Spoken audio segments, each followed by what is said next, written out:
하겠습니다. 계속 이어서 내일까지 두려움의 심판에 관한 말씀이 선포됩니다. 다 같이 2절 말씀을 함께 읽겠습니다. 2절 말씀. 인자여 너는 두로를 위하여 슬픈 노래를 지으라. 네, 하나님께서 에스겔 선지자에게 두로를 위하여 슬픈 노래를 지으라 라고 말씀하십니다. 이 노래는 dirge, 장례식 때 부르는 노래입니다. 장례식 때 부르는 노래인데요, 원어를 보면 가슴을 친다 라는 뜻도 있습니다. 뭐를 친다고요? 가슴을 친다. 우리는 너무 억울할 때, 너무 답답할 때, 그리고 너무 화가 날 때 가슴을 치는 경우가 있지만, 너무나 슬플 때, 그 슬픔을 더 이상 참을 수 없을 때 우리는 가슴을 칩니다. 바로 하나님이 이 두로의 슬픈, 우리가 본문을 읽었지만 각 주변에 있는 모든 나라를 슬프게 하는 이 장례를 하나님께서 선지자를 통하여 선포하십니다. 즉 두로의 멸망을 선포하시고 계신다는 것입니다. 두로가 심판을 받는 이유는 무엇일까요? 다 같이 25절 말씀을 읽겠습니다. 25절 말씀. 하나, 둘, 셋. 다스의 배를 아무리 너희는 내가 바다 중심에 풍부하여 영화가 매우 크도다. 아멘. 여기에서 영화라는 말에 잠깐 집중하기를 원합니다. 영화, glorious, 영화롭다. 그런데 이 영화는 원어를 보면 카발이라는 말인데요, 이 카발이라는 말은 그 본질적인 의미는 무겁다라는 뜻입니다. 무겁다, 영화. 그러니까 두로는 매우 무거워졌습니다. 이 말을 다르게 표현해 드리자면 두로는 교만해졌다는 것입니다. 교만해졌다.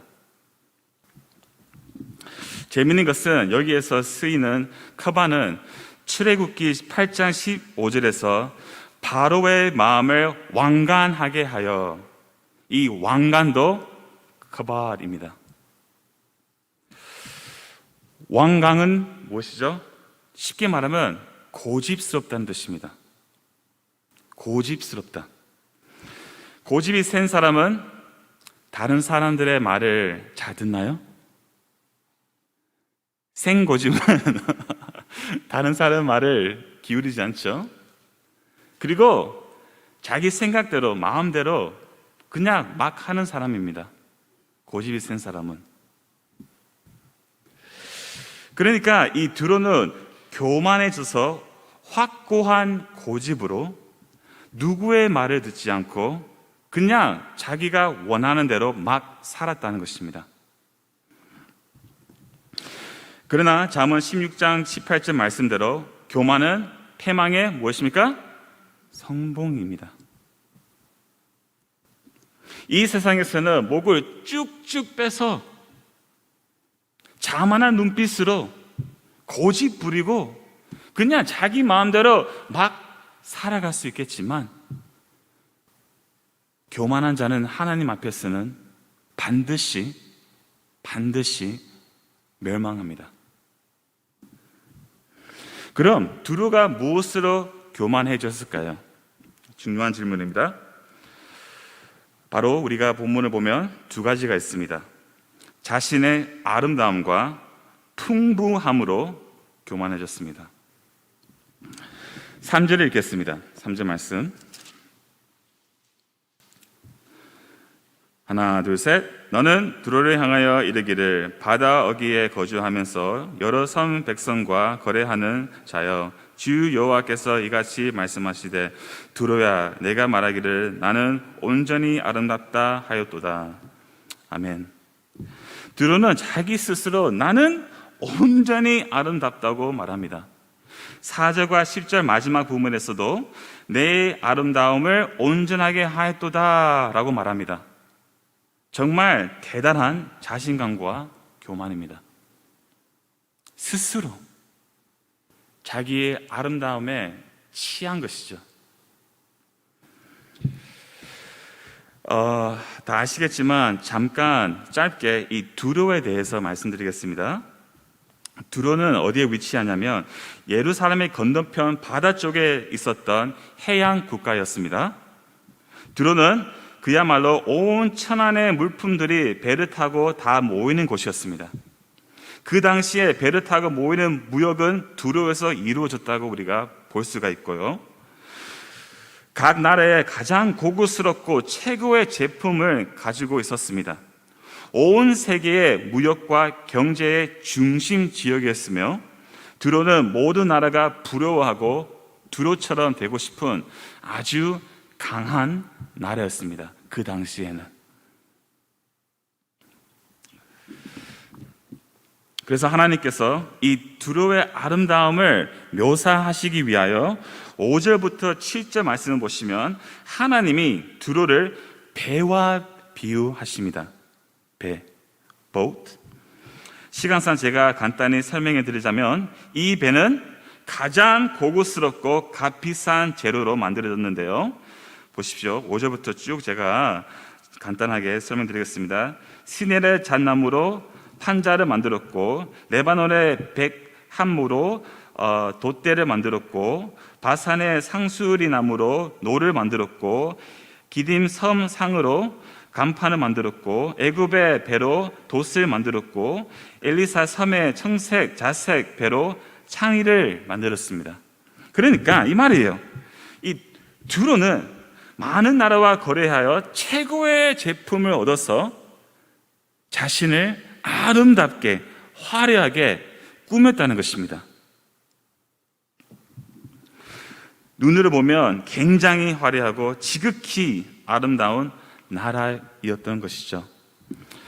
그것뿐입니까? 12절부터 25절 말씀을 보시면 두로는 여러 나라와 거래하여 온갖 보화와 물질과 제품을 가지고 있었습니다.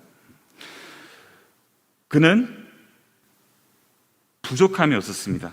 없는 것이 없었습니다. 그래서 12절, 16절, 18절, 25절 말씀을 보시면 두로는 풍부하였다라고 말합니다.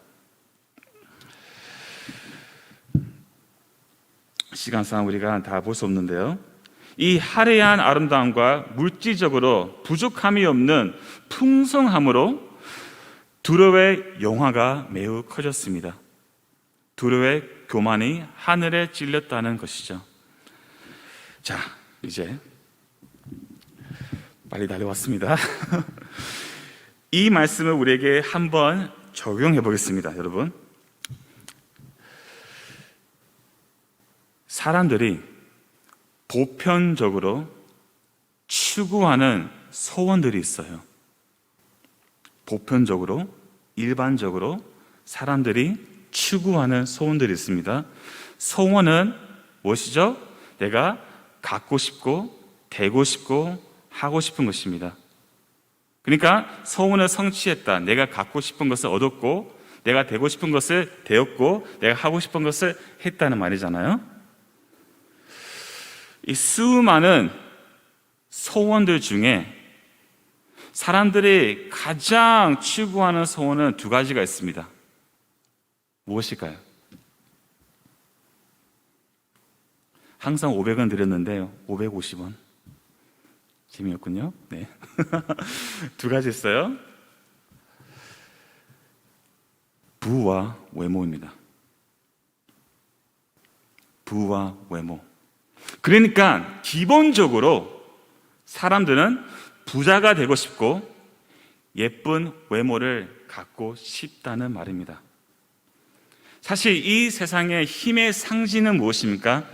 아름다움과 물질입니다. 잠깐 외모에 대해서 생각해 보겠습니다. 제가 강남 아시죠? 압구정. 그 동네에서 5년 동안 사역을 했어요, 제가. 5년 동안. 거기에 동네 가시면 연예인들이 많아요. 그리고 맛집도 많는데, 그 동네에 가보신 사람들은 아시겠지만, 압구정에 무엇이 많죠? 성형외과가 지나치게 많습니다. 과장이 아니라 한 빌딩마다 성형외과가 있습니다. 심지어 저는 한 빌딩 안에 2개, 3개까지 보았어요. 성형외과를. 무엇을 보여주고 있습니까? 그만큼 현대인들이 외모에 관심이 많다는 것입니다. 이것을 보여주고 있어요. 특별히 한국 사람들은. 그리고 또한 그만큼 사람들이 외모 때문에 힘들어하고 있다는 사실을 보여주고 있습니다. 자신이 부족하다고 생각하는 외모 때문에 우울증에 빠진 사람도 있고요. 부족한 외모 때문에 자신감이 없고 항상 열등감을 느끼는 사람도 있습니다. 그리고 우리는 예뻐지기 위하여 진짜 엄청난 비용을 투자합니다. 저도 지금 예뻐지라고 엄청 노력하고 있어요. 그래서 다이어트 중인데 오히려 더 살이 찌고 있는 것 같아요. 정말 힘듭니다. 예뻐지는 것이 쉽지 않아요. 힘들어요. 근데 모든 사람이 원합니다. 남성, 여성 상관없습니다. 이제는 예뻐지지 마세요 그런 말이 아닙니다. 네, 예뻐지십시오. 근데 제가 말씀드리고 싶은 것은 이 외모의 아름다움보다 마음의 아름다움이 더 중요하다는 것입니다. 여러분, 인간은 내면적 존재입니다. 어떤 존재다고요? 내면적 존재. 이 내면적 존재라는 말은 겉사람은 진짜 내가 아니에요. 속사람이 진짜 나라는 뜻입니다. 이 몸은 시간이 지나갈수록 자연의 형상에 따라 반드시 새해지고 썩어지고 부패해지고 없어집니다. 그러나 우리 안에 있는 이 영혼은 소멸되지 않는 영원한 것이에요. 그런데 문제는 뭐냐? 다시 언급드리자면 우리는 이 겉, 외모, 보이는 것에만 집중하고 있다는 것이에요. 어떻게 보이는지, 어떻게 아름답게 나를 꾸밀 수 있는지 여기에 우리가 관심을 둔다는 것이죠. 몸을 우리는 관리를 잘하지만 우리의 마음을 관리를 잘 안 한다는 것입니다. 여러분, 진정한 아름다움은 무엇일까요? 마음의 아름다움. 자, 이거예요, 여러분. 에베소서 6장 10절 말씀 보면 사도 바울이 이렇게 말합니다. 제가 읽어드릴게요. 이 정신갑주를 입기 전입니다. 정신갑주를 입어라 하기 전에 바울이 이런 말합니다. 주 안에서와 그 힘의 능력으로 강건하여지고. 오케이. 여기서 강건해지고 라는 말에 잠깐 보겠습니다. 이 강건이라는 말은 물질적인 힘이 아닙니다. 능력 아닙니다. 기독교는 능력의 종교가 아닙니다. 보세요. 무엇이냐 이겁니다. 이 강건은 마음의 깊이와 성장과 성숙함이에요. 마음의 강건입니다. 근데 그것이 깊이와 성장함과 성숙함인데 이 강건한 마음은 어떤 마음이냐면 이 우리가 헬라를 공부하면 바로 이거예요. 온유와 겸손입니다. 온유와 겸손이에요. 즉 예수 그리스도의 마음입니다. 그래서 마태복음 11장 29절 말씀 보면 나는 마음이 무엇이죠? 온유하고 겸손하니. 진짜 힘, 진짜 아름다움은 온유함과 겸손함입니다. 이것이 진정한 힘이에요. 보이는 것은 없어집니다, 여러분. 그러나 진짜 능력은 온유한 마음, 겸손한 마음이에요. 그리스도의 마음을 품는 것입니다. 오케이, 제가 2분 만에 마치겠습니다. 이렇게 물질을 한번 생각해 볼게요. 세상은 물질 만능주의입니다. 그렇죠? 물질이 힘입니다. 물질이 있는 사람은 권력이 있고 물질이 없는 사람은 힘이 전혀 없습니다. 이 말을 안 하겠는데 좀 마음이 너무 상처받아가지고 며칠 전에 진짜 여전히 한국은 있잖아요. 21세기에도 갑질이 너무 심해요. 있는 자는 없는 자를 너무나 갑질을 하고요. 너무나 아무튼 심각한데, 그러니까 있는 자는 권력이 있고 힘이 있지만 없는 자는 연약하고 힘이 없는 거예요. 이것이 세상의 원리입니다. 이 세상에 돌아가는 시스템입니다. 그래서 우리는 무엇을 가리킵니까? 공부 열심히 하라, 좋은 대학교 나가라, 좋은 직장에 들어가라. 왜요? 물질적으로 우리가 풍성해서 편안하게 살 수 있기 위함입니다. 오케이. 그런데 오해하지 마십시오. 물질이 나쁘다는 말이 아닙니다. 그러나 물질을 사랑하는 마음은 일만 악의 뿌리예요.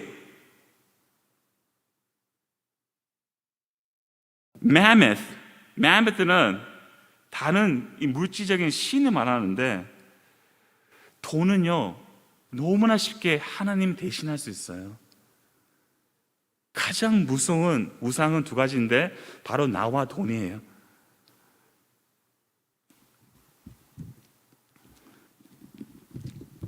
그러나 진짜 힘이 무엇이냐? 이 돈도 없어지는 거예요. 우리 형이 자주 쓰는 말을 제가 한번 언급해 드릴게요. 이 물질은요 한 방에 훅 가는 겁니다. 있다가 없어지는 것입니다. 진짜 중요한 것은 뭐냐? 진짜 힘이 뭐냐? 빌립보서 4장 11절 말씀을 보시면 사도 바울이 멋있어. 진짜 멋있어요. 감옥에 있는데도 불구하고 나는 자족하기를 배워노니, 이것이 힘이에요. 진정한 지혜는 자족함을 배운 사람입니다. 보세요. 이 자족함을 어떻게 배웠을까요? 이 자족이 무엇일까요? 복음이에요. 우리를 이 타락한 인간의 마음, 이 부패한 마음을 진정으로 채워줄 수 있고 만족을 줄 수 있는 것은 복음입니다. 물질이 아니에요. 아무리 물질을 창고에 채워놓아도 인간의 마음을 절대로 만족하지 않습니다. 진정한 만족과 기쁨은 복음 되시는 예수 그리스도 뿐이라는 것입니다. 여러분, 제가 이 말을 한번 언급해 드렸는데 다시 우리가 항상 까먹으니까 말씀을 드리고 마치겠습니다. D.L. 무디 아시죠? 무디 목사님. 지난번에 제가 이 얘기했는데 또 너무나 중요하기 때문에 한 번 더 말씀드리겠습니다. D.L. 무디 목사님, 시카고에서 19세기에서 이제 목회하셨던 분이었는데 1871년 10월 8일부터 10일까지 시카고에 대화재가 있었어요. 역사적인 사건입니다. 미국의 중요한 사건인데, 시카고는 메인 도시잖아요. 근데 그 당시에는 다 이렇게 벽돌을 만들지 않았고 나무로 만들었어요, 집을. 그리고 시카고는 도시이기 때문에 따다다닥 서로 붙어 있었거든요, 빌딩들이.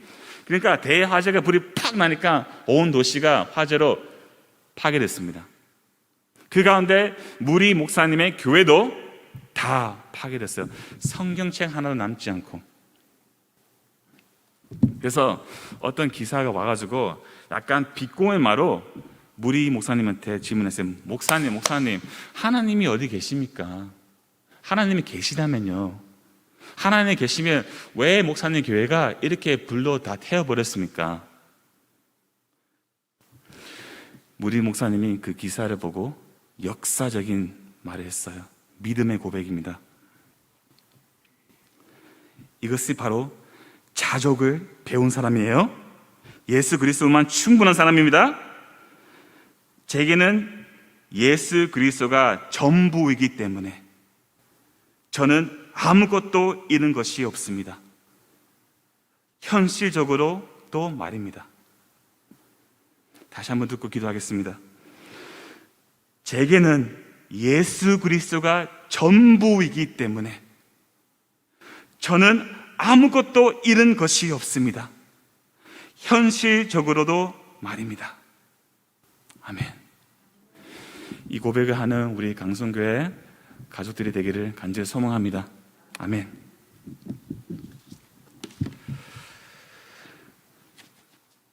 하나님,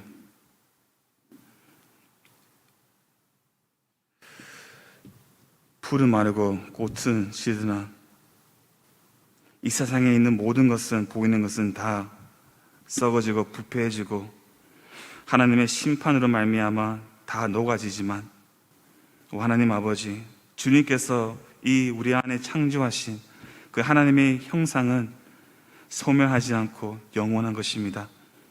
주님, 더 이상 하나님 아버지 너무 보이는 것에 집중하지 않고 보이지 않는 것, 영원한 것을 바라보며 예수 그리스도 안에 진정한 기쁨과 만족을 누리며 복음을 영원하게 하는 삶을 살 수 있도록 주님 친히 우리를 도와주시옵소서. 그렇게 향하실 주님만 기대하며 예수 그리스도 이름으로 기도합니다. 아멘. 하늘에 계신 우리 아버지,